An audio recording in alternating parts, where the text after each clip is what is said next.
What's up, everybody? Welcome back to day 6 in our Christmas week holiday beer reviews. Doing a little something different for this review. Every once in a while on the channel I'll hit up the cellar and pull out a beer just to see kind of how it's aged. Last year we did a side-by-side of Prairie's Bomb, Christmas Bomb. We did a fresh one and a one I think it was from 2015. So I thought, let's do it again this year. Let's hit up the cellar, pull out a kind of a Christmas beer that we've been aging in the old cellar there. And I went with this guy right here from Hardywood Brewing. This is their Christmas Pancakes.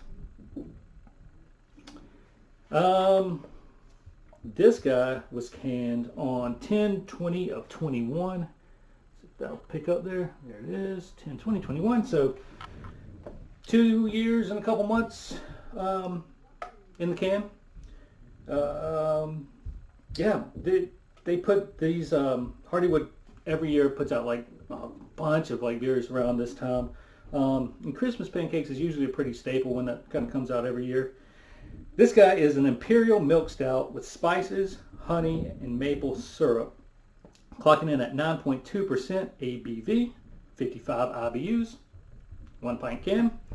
It says on here, Hardywood Christmas Pancakes takes our gingerbread stout out for breakfast. We intensify our already decadent GBS with gallons of local maple syrup for a sweet and sticky treat. Who doesn't love breakfast for dinner? Hardywood out of Richmond, Virginia. Big fan of their gingerbread stout. Always try to get their Christmas pack that they put out every year. Picked it up this year. It's got the gingerbread stout, gingerbread porter, Christmas mornings in there, and they got a new one, the fluffy GBS, which is kind of brewed with marshmallows. Really excited about trying that one. Haven't cracked it open, the box, the holiday gift box out yet, but we'll be doing that soon. I have had this beer before, only have had it fresh. I've never had a cellared. I don't even think I've ever had a cellared Hardywood beer. Anyway, big fan of this beer when it's fresh. Really interested to see what some age does to it. Let's find out.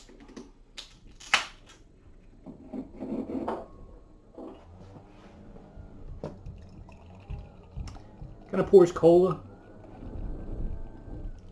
out of the can.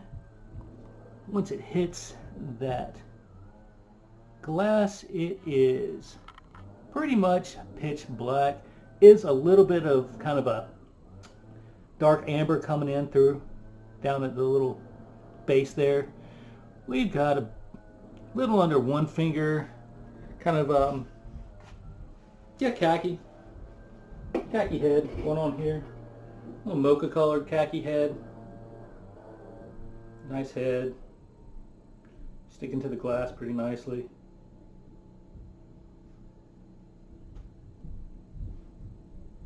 Looks amazing. I'm jumping in. Cheers.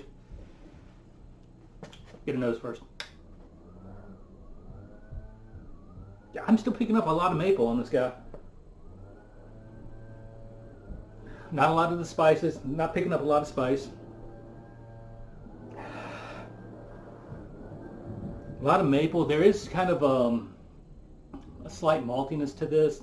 Just kind of, there's a little bready note to it. I don't know what that is. I'm saying this from the malts, but a slight sweetness as well to it. But this thing is like showcasing the maple really, really well. Still, after 2 years.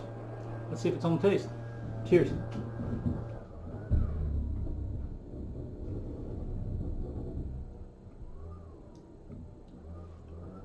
It's still there.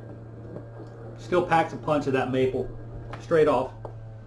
I am towards like the mid to end palate.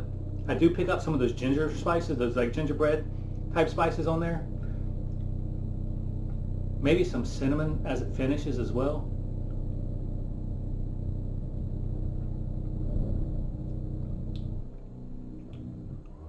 Yeah. Definitely in the finish there's a little cinnamon, a little nutmeg going on there. But right up front you're getting that like that sweet maple.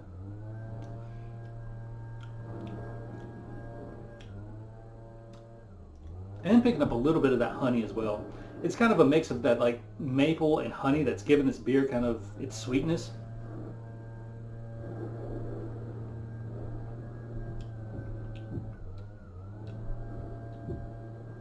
I'd say around medium bodied.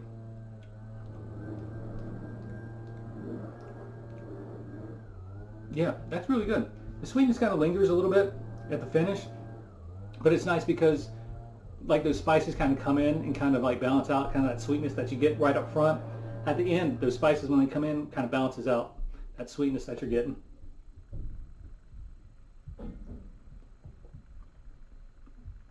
Yeah, I would say that this beer ages pretty well. I will say that some of the spices have fallen off a little bit from whenever I have had this fresh. But that's not necessarily a bad thing. I like kind of how, with it being the Christmas pancake and the maple is the showcase of this beer, and it still is, both fresh and with some age on it.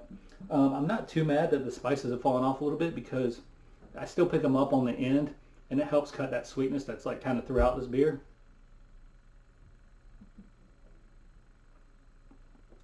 Yeah, I'm still a fan of this beer. The 2+ years on it, and at $3.99 a can, I mean it's a no-brainer, especially if you can get it fresh. But if you don't, you can sit on it for a while and just know that it still tastes really, really good. That's all I got for this one. I'm gonna go enjoy the rest of it. Hope y'all find one to enjoy as well, and I hope to see you back tomorrow for day 7. Cheers.